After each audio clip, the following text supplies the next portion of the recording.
Assalamualaikum warahmatullahi wabarakatuh. Welcome to Osakes, obrolan Satipat dalam podcast. Perkenalkan, nama saya Hana Nurhya Pitama Nama saya Rahmi Danovita. Dan saya Ahmad Lukmi Labid yang akan memandu perjalanan kita selama berada di Osakes episode pertama. Selamat datang di Osakes, obrolan Satipat dalam podcast. Di episode pertama ini tentunya akan ada tamu undangan yang sangat amat spesial yang sudah bisa kalian lihat di sebelah kami, yaitu ada Bapak Edi Hermanto Wijaya MM yang menjadi Kepala Sekolah SMP Negeri 134 Jakarta. Nah, hari ini kita mau nanyain apa aja ya ke Mohon izin, jadi hari ini kita bakalan bertanya-tanya sedikit tentang SMP Negeri 134 Jakarta. Boleh kita tanyain pertanyaan-pertanyaan, Pak? Boleh. Yang pertama, saya mau tanya dulu, motivasi pertama Bapak sebelum menjadi guru itu apa sih, Pak? Sampai Bapak bisa menjadi kepala sekolah sekarang. Dan sebelum itu, Bapak juga menjadi guru di mata pelajaran apa, Pak? Kalau boleh tahu. Terima kasih. Motivasi Bapak sebagai sekarang sama hanya ikut orang tua. Pada saat itu orang tua itu sama dengan anak sekarang. Tapi kadang-kadang anak sekarang ego pribadinya lebih banyak. Maka dulu orang tua suruh sekolah ini ikut gitu ya. Dan sampai sekarang Bapak masih mengikuti sekolah-sekolah yang sudah kalau bahasa kita dimodelin ya, dimodelin oleh orang tua. Kalau anak sekarang beda, di sekolahnya akuntansi, nanti kerjanya ada di A gitu, jadi beda. Kalau Bapak masih ikut di awal mula di asati orang tua untuk sekolah guru waktu itu ya, Pak Guru, Bapak ikut aja sampai ke sekolah lanjutannya terus, akan jadi guru di SMP negeri, di SMP swasta, di SMA swasta, dan mata pelajaran yang Bapak ikuti selama ini adalah pendidikan olahraga dan kesehatan. Itu termasuk hobi Bapak sampai jadi guru olahraga atau emang suka banget sama olahraganya atau emang arahan orang tua juga, Pak? Kalau sampai ke arah pilihan pelajarannya enggak, tidak diarahkan untuk orang tua jadi apa, yang jelas pada awal itu hanya dari SMP suruh ikut sekolah dan guru, ikut aja. Padahal kalau anak sekarang mah mungkin orang saya maunya SMA kok disuruh SMK gitu kan ya. Kalau itu Bapak sih ikut aja, dan alhamdulillah berkali sampai sekarang. Untuk olahraga sebenarnya kalau hobi semua orang harusnya hobi olahraga, karena olahraga kan tidak harus yang berat-berat. Kalau orang itu menggerakkan badan itu namanya olahraga, dan olahraga kan mengolah raga, mengolah badan. Jadi ketawa pun termasuk olahraga. Untuk bagian apa itu? Mulutnya. Kemudian ngedipin mata juga olahraga untuk bagian apa itu? Matanya. Jadi memang namanya bergerak adalah olahraga. Dan Bapak ikut terus itu. Di pendidikan kan ada cabang-cabangnya ya, ada ilmu yang khusus dipelajari untuk sampai menjadi dasar untuk menjadi guru. Lanjut ke pertanyaan kedua nih Pak.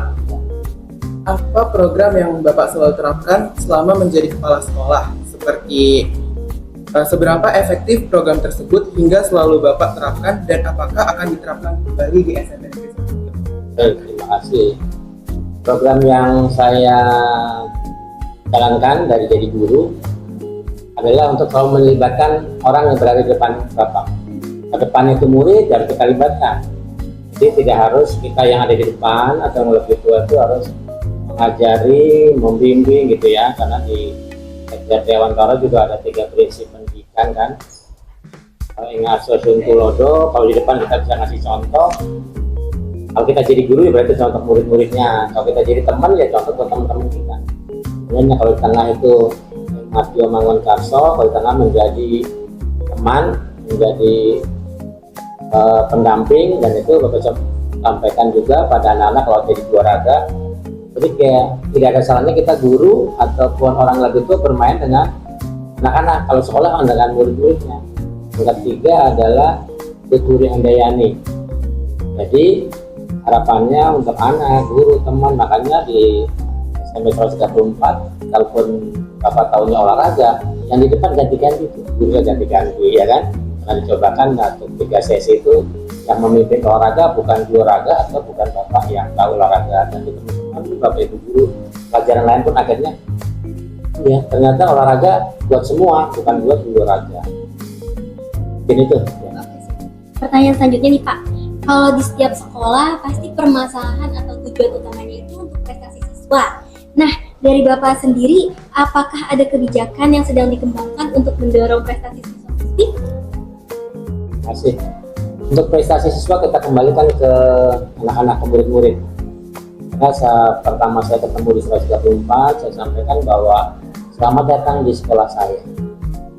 Itu biar terpikir di otak anak-anak khususnya bahwa kalau sekolah saya berarti kan punya saya.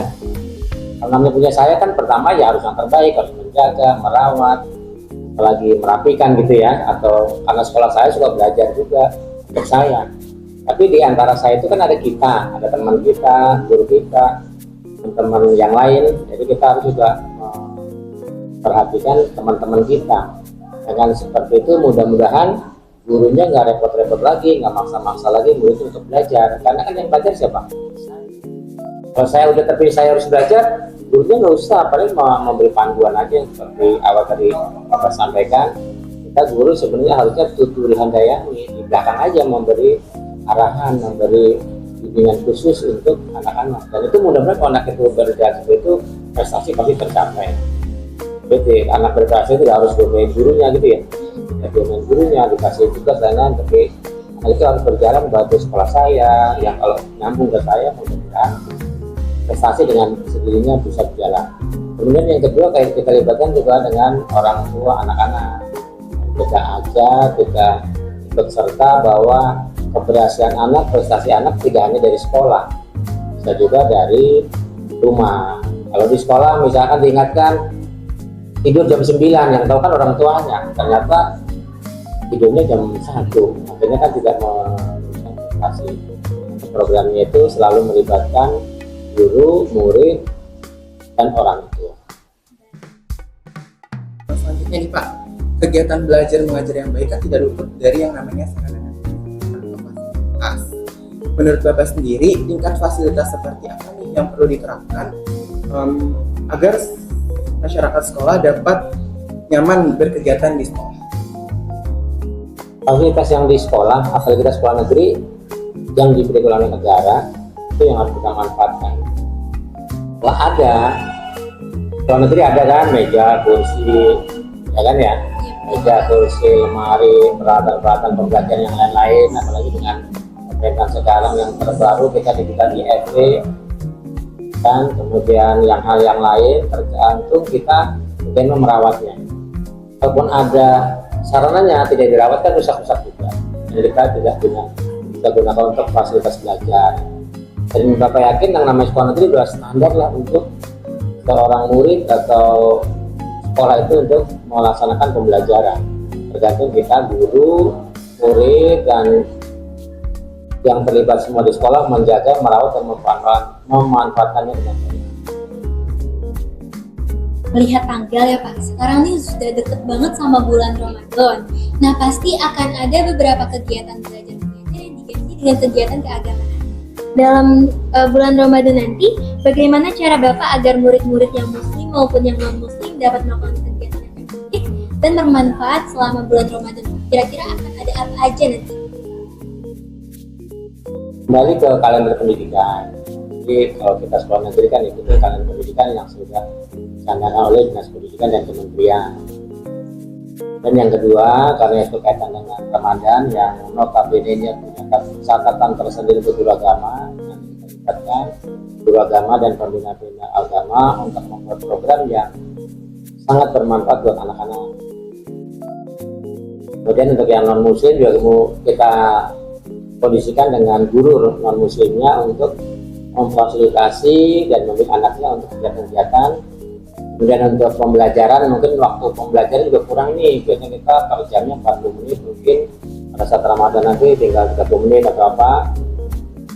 Yang jelas anak-anak harus mengikuti aturan sekolah, aturan yang dibuat oleh guru, sehingga kepala sekolahnya lebih mudah itu kan, daripada kepala sekolah yang ngomong untuk menyampaikan hal-hal yang terbaik tapi unsur guru murid tidak menjalankan, kan kurang maksimal juga. Nah, beberapa waktu silam ini itu saya melihat banyak sekali siswa-siswa SMP 134 itu yang datangnya terlambat ke sekolah. Tapi mulai sekarang ini saya sudah tidak melihat lagi tuh murid-murid yang lambat datang ke sekolah. Menurut Bapak, kebijakan apa yang paling efektif untuk meningkatkan kedisiplinan siswa-siswa? Yang pertama adalah kita datang ke sekolah saya. Nah, makanya kalau murid itu datang ke sekolah saya, masa dia mau telat? Sekolah saya dibuka jam 6 nih, ya saya harus datang. Kalau enggak jam-jam itu, ya kan? Kalau ke sekolah ke rumah orang kan datang jam berapa aja boleh, ya kan? Kita main ke rumah teman udah janjian, temennya udah siapin apa-apa, ternyata nggak datang kan rumah orang. Tapi kalau kita visi rumah saya yakin murid guru juga akan datang sesuai dengan waktu yang ditentukan. Dan kemudian yang kedua adalah tadi di Ki Hajar Dewantara bilang bahwa Tingarso Sung Turodo, di depan memberikan contoh, dan boleh yang lain lihat Bapak selalu ada di depan pada saat jam-jam yang harusnya anak-anak itu datang, ya kan? Hampir setiap hari pernah nggak lihat Bapak tidak ada di depan untuk menemani kalian untuk masuk ke sekolah saya? Tadi ya, sekolah saya gitu ya. Jadi kembali ke murid-murid, untuk tadi yang bagus sekali pendapatnya. Belakangan ini tidak ada yang telat walaupun 1-2 orang karena kendala tertentu. Ya, tadi dilibatkan juga oleh OSIS, ada OSIS gitu kan. OSIS juga bisa ngomong, ini kan bukan sekolah saya, jangan sampai telat. Tidak hanya kepala sekolah yang ngomong kan, bapak guru yang bertugas juga kan nggak telat juga, ya kan? Untuk sekolah yang nyaman, pasti harus ada tempat yang sangat bersih buat siswa-siswi bisa efektif belajar dan nyaman dalam pembelajarannya nih Pak. Menurut Bapak, apakah hal-hal seperti menerapkan salah satu tempat sampah di lantai yang sudah tempat sampah besar di lantai, apakah itu sudah efektif untuk menaikkan efektivitas kebijakan sekolah? Makin banyak tempat sampah, makin banyak sampah di mana-mana. Benar ya, Betul ya. Kalau kita lihat di jalan ada tumpukan 1 sampah, ada jalan misalkan 500 meter tumpukan sampah 5, berarti ada tempat sampah 5, makin banyak. Tapi kalau cuma 500 meter tempat sampah cuma 1, tumpukannya berapa? 1, ya kan? Dan kalau makin jauh tempat sampahnya, otomatis yang lainnya makin bersih. Masuk di sekolah kita sebelumnya tempat sampah semua kelas itu sampah semua, ada sampah dan tidak dibuang. Nah, makanya dengan program ya, program penempatan sampah setiap lantai 2. Dan itu kalau sampai anak-anak tidak merasa di sekolah saya, dia kan membuang sembarangan aja. Tapi kalau dia merasa itu sekolah saya, dia pasti akan ngantar ke tempat sampah yang sudah siapkan, masih juga kan? Iya. Dan yang kedua akan mempermudah tugas tim kebersihan. Lebih mudah mengangkat 2 tempat sampah atau setiap kelas punya sampah yang 10 kelas. Kira-kira lebih cepat. 2 tempat sampah. Jadi kembali ke murid-muridnya, dibimbing oleh wali kelasnya untuk membuang sampah itu langsung diantar aja. Saya pikir kalau bapak ibu guru di kelas menaruh sampah, Pak izin buang sampah, nggak ada ngelarang sepertinya, ya kan? Dibandingkan dibuang sembarangan. Menurut kalian efektif nggak kalau sampahnya sedikit? Kalau dari saya itu sangat efektif. Mau dilihat dari tahun-tahun kebelakang juga tahun ini lebih kelihatan lebih bersih gitu daripada tahun-tahun sebelumnya. Yang penting semua murid, guru, pegawai, bahkan kantin itu sekolah saya. Kecuali kalau sayanya orang jorok ya. Orang jorok mah, berantakan kan saya, masa jorok sih. Termasuk tadi belajar kan untuk prestasi. Kok kamu diem aja? Kan saya sendiri ya. Kalau itu ya buat apa ya ke sekolah ya? Untuk tidak berubah diri untuk menjadi lebih baik. Gak kerasa nih Pak, kita udah ada di akhir podcast pada hari ini. Ini saya mau nanyain satu pertanyaan lagi. Apa harapan Bapak untuk SMP Negeri 134 Jakarta ke depannya selama Bapak menjabat sebagai Kepala SMP Negeri 134? Pertama, bisa merubah karakter tahu ya? Iya. Nah, karakter anak-anaknya untuk menjadi kan bahwa sekolah itu sekolah saya. SMP 134, SMP saya, guru saya, gitu kan, pegawai saya, teman-teman ada teman-teman saya. Kalau semua udah berpikir begitu, tidak ada lagi murid nanti yang dia akan kasar ganggu teman-temannya, ya kan gitu, ya kan? Pasti akan, oh iya itu kan saya juga, ya kan? Kemudian harapannya lagi dengan semua berprinsip kembali ke saya, ke kita, mudah-mudahan prestasi dengan sendirinya ada. Misalnya ada orang ada buku nih, baru kita diemin aja, saya baca, bacaan saya ke kita, gitu ya.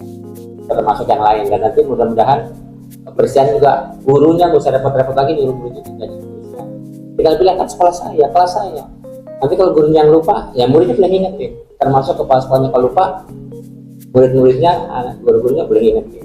Tidak terasa ya Bapak Edi, terima kasih sudah hadir di podcast Osakes kita hari ini. Mohon maaf apabila kita ada mengganggu sedikit waktu yang padatnya hari ini. Nah, sebelum kita tutup acara kita hari ini, Pak, ada nggak sih kata-kata yang bisa Bapak sampaikan ke teman-teman semua yang sedang menonton? Ya, baik. Kata-kata atau proses tentang hari inilah, pertama, jadilah diri sendiri. Yang kedua, tempatkanlah diri kita sebagai apa kita. Kalau kita jadi murid, tempat kita jadi murid, gitu kan? Dengan guru, dengan teman, dengan kondisi belajar. Itu aja dua. Terima kasih. Siap, terima kasih Bapak. Terima kasih, Bapak. Sekali lagi saya mohon maaf ya apabila ada salah kata. Sekarang boleh kita sama-sama ucapkan salam. Jadi Bapak, Ya. ucapin salam aja. Ya. Assalamualaikum warahmatullahi wabarakatuh.